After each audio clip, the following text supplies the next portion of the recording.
Really, I thought it used to get better, but this is even better now, music-wise, coming in, don't you think? Well, I think it's a little bit of vomit in my mouth, Oh, but don't say we will that. continue on to the better part We're of the show. moving forward, exactly. Welcome back to the past rugby news. Yes, welcome. Rugby news that matters to you, me, and everyone else. Well said. I love that. So please don't forget to follow us on Twitter and Instagram at Past Rugby News. Follow us, like us, tell us what you're thinking. Yes, and we even iTunes podcast, download us, subscribe there, and YouTube now. We have our YouTube channel up. We beat it by a week, so please go there, subscribe, view the stuff. Everything you see on iTunes is on YouTube as well. Under the past rugby news. We kept it simple for you, right? We want to keep it the same. Well, good. Let's move into some stuff here that, we like doing recaps, we like doing analysis, but this is really the meat of what we come to, these big interviews that we have to really get back to the rugby news that matters, right? Well, and get back to the people that are playing rugby, spreading the news of rugby, teaching it, and making it a worldwide sport.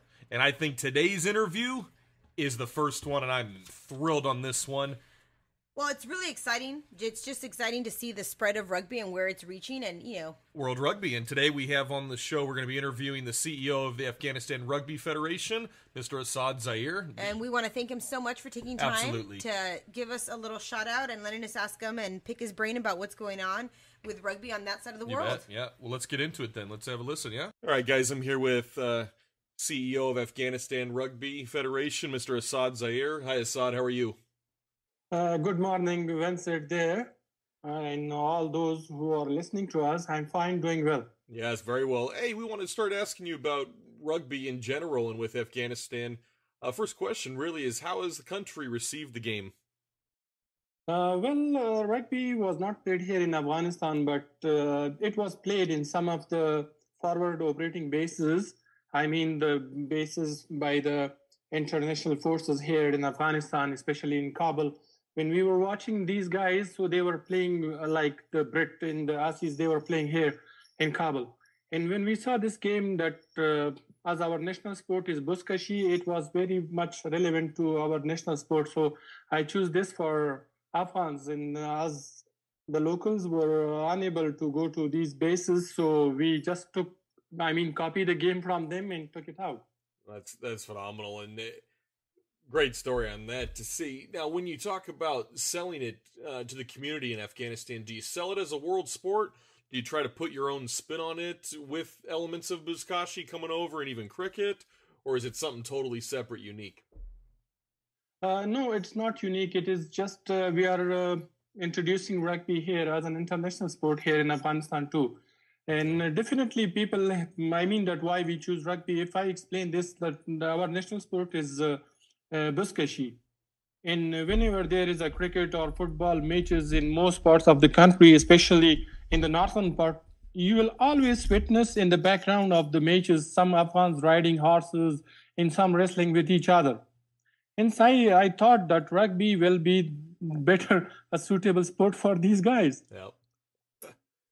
20th May 2011 was a big day for Afghanistan when you guys became an associate member. What stage then is the ARF in currently right now?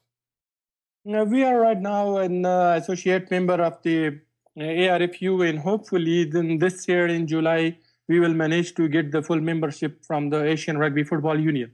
Okay, so then is the focus more on a national 15 side? Is it on the sevens side? And what are the caliber of players like in Afghanistan that you have? We are mostly focusing on the sevens, not on 15, but definitely as we are applying for the full membership, so we will have to fulfill some of the requirements, and that's the reason that we are also organizing some competition for 15s as well. Got it. And you said that vote comes in June or July of this year to apply for full membership? Yes, we are hoping that in July we will get this full membership in the AGM, Annual General Assembly meeting. Okay. What are your caliber of players like? I can easily say that Afghans have physically, we don't have any issue with rugby. Afghans are fully fit for rugby. Yep, that's always a help in that one. Switching over then to problems for rugby in Afghanistan, what really is one of the major problems for the development of rugby? For the development of rugby, the biggest issue that we are having is that we are lacking ground. There is no ground in the whole country for rugby. Okay, so yeah, you got to get your own separate. And is it security fields type of stuff, or is it just space no, in general? Actually, there are some public grounds, but there are some security issues. That's the reason we cannot invite anybody from the expat countries like UK and USA or any other part of the Europe. Yeah. So that's one reason. If we have our own ground, so it will be easy to launch the women rugby and as well to get some international coaches into Afghanistan to train our guys. Yeah, now where does then the ARF go in the future in terms of its immediate future and then long term down the road? Where would you see it going? In long term, I mean that it will not be a groundbreaking news for the world, since our cricket has shown the world that they can manage to reach the international level in only 15 years. And hopefully we will manage to be there as well, competing in the international competitions. Is that the goal, to kind of focus on maybe even the Olympics, or is it World Cup, or is it kind of a combination of both maybe? It's just a combination for both Olympic and as well the World Cup.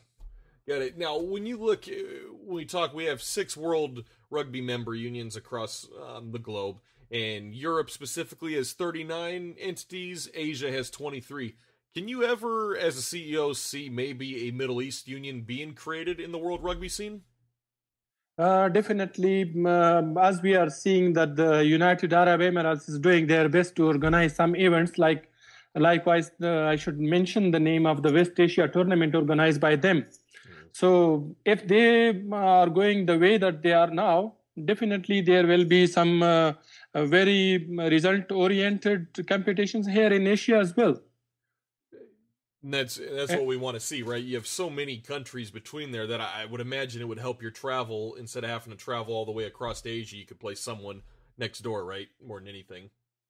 I would hope in that one for you guys. What is, if people looking on the outside listening to this and say, wow, I really want to help out, I want to get involved in this, or just any assistance provided, what really do you want from people on the outside in terms of helping Afghanistan rugby to grow, whatnot?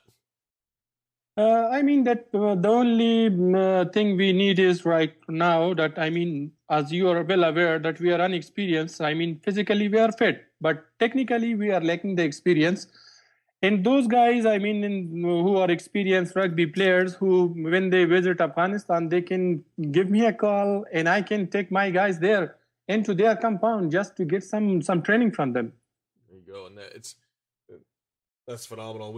So are you offering me the head coach job then, I guess? Is that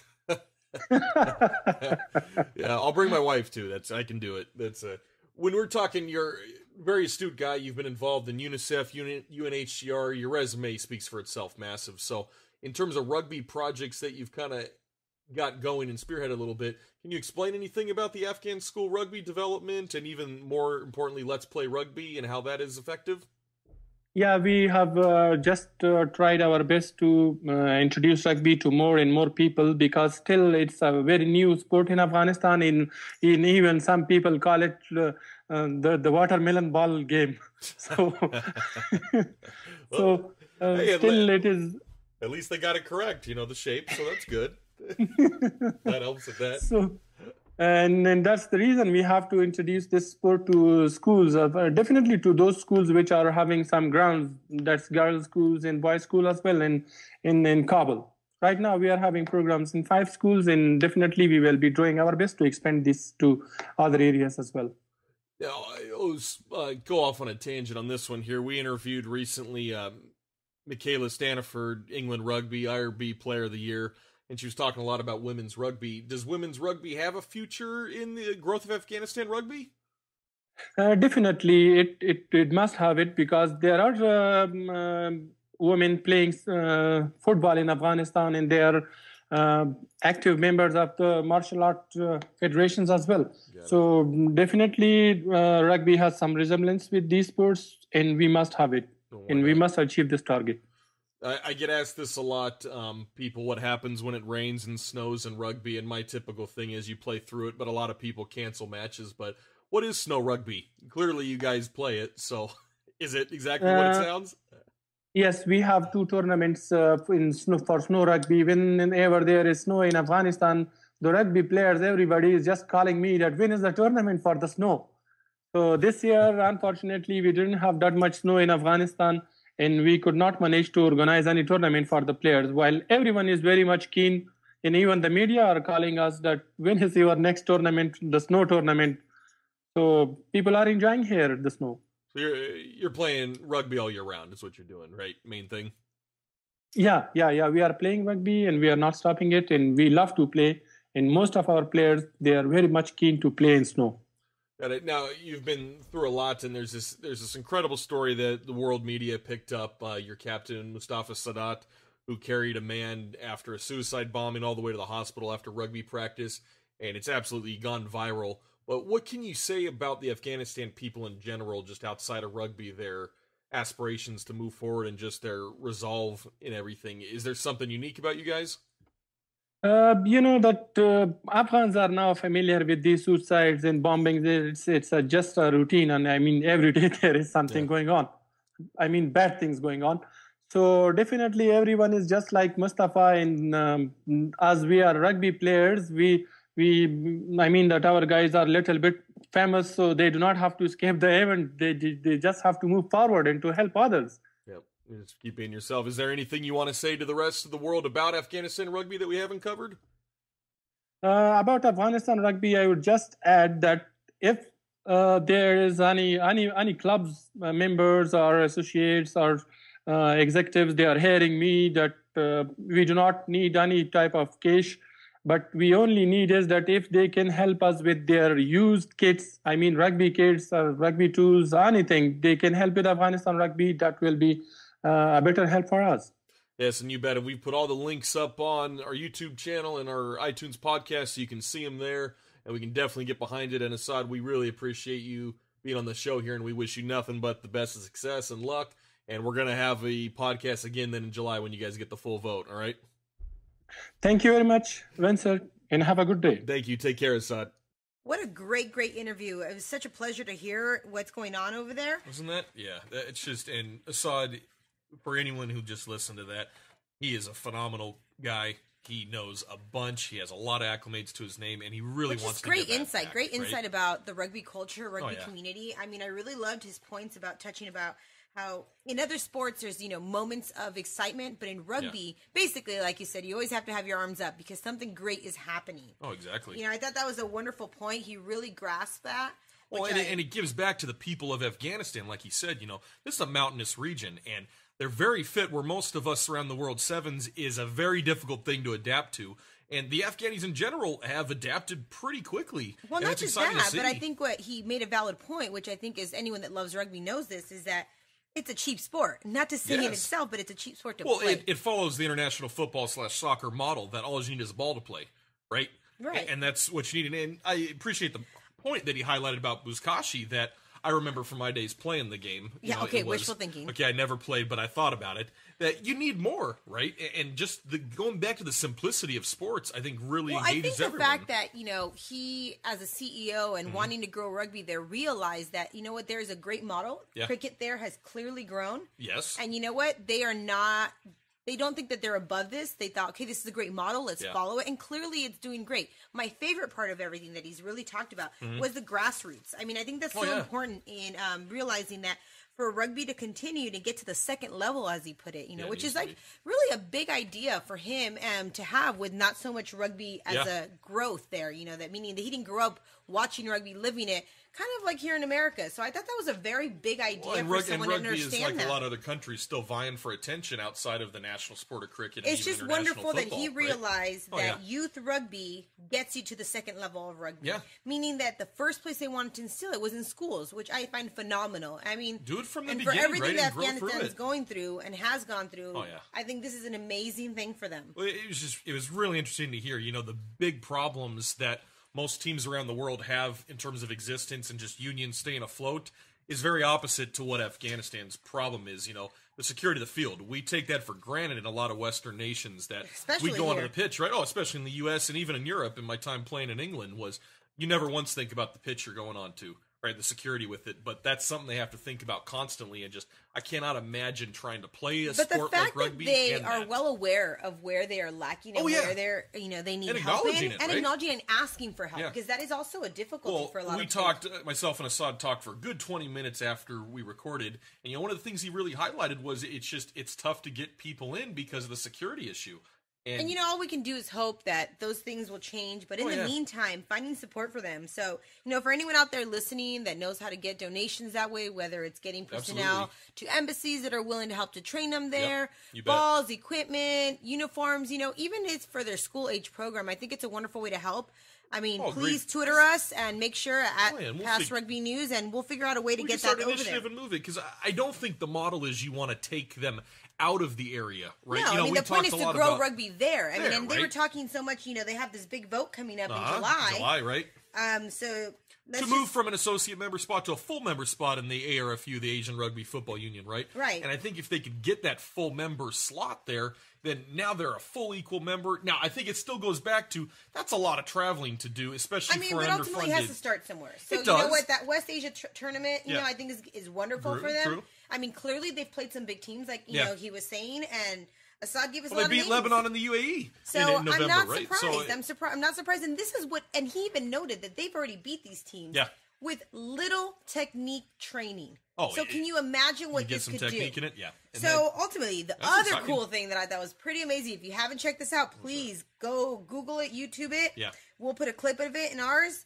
Snow rugby. Oh, snow rugby, phenomenal. I've lost respect for anyone in Colorado, whatnot, that says I can't play because of snow. You're wrong, and you need to call or Twitter Assad on this one. Pretty much, they are just badasses in that. The pictures are great, too. I mean, and the only reason they haven't played it again is because they haven't had snow. It's not even because, it was too cold and we didn't like it. It was because there is no snow. And I know from playing once for 5 seconds in the snow throwing the ball, I was slightly out of shape. Well, completely out of shape, let's be honest. That's got to be difficult. But there's initiatives there, right? So what I like is there's not a refusal to moving forward, right? And these guys in Afghanistan and gals, they could have every excuse in the world to not move forward, yet they continue to find ways to do that. And that really speaks to the testament of rugby. It's a testament also, too, of just humanity. So let's get into what an exciting time that is. And this goes back to Rugby News That Matters. This is what we want to hear, right? This is what's happening right now, not just in the U.S., not just in European countries or the Southern Hemisphere, where we know rugby's been, has grown, has its grassroots, has its legends. But here's where it's starting new. We're so excited for them. I want to see Afghanistan one day battle Georgia for a World Cup slot. And Georgia gets it pretty easy. I'm sorry, Georgia. Forget even just the World Cup, too. We have Olympics. They're stepping. So what a great time for this program to grow. Oh, yeah. I mean, I feel like this Olympics is going to be a big deal. And then I think in 4 years, you never know what's going to happen after that. I will highlight and step back. One of the cool things looking at the pictures is their first match was against some British forces on base, and it was really cool to see and to hear Asad talk a little bit about it after that. You had the Afghanis playing with the soldiers and really getting to understand each other, and it was just phenomenal to see that collaboration between the collaboration happens, and anyone that's dealt with things, and Asad has been a part of, like he mentioned and you mentioned, he's a great organization, so he has a foundation of how to really make this program grow. I'm really excited to hear about how it goes. We'll definitely keep in touch with him. If you know anything about it or get to watch a game while you're over there, you bet. Please, anyone in Afghanistan, Twitter us. Send us a picture. We definitely want to hear more about it. Oh, yeah. So thank you so much for listening. Make sure you watch out for anything else that has to do with Asad Ziar and Afghanistan Rugby. Please do. And we should do a follow-up with them in July after the vote. We will. We are wishing them nothing but luck. And you know what? But before July, let's put out some tweets to give them a little support. You bet. And let's look forward to the next one then, yeah? All right. Have a great day. Don't forget. Have a good one. Enjoy the music on the way out. It only gets better.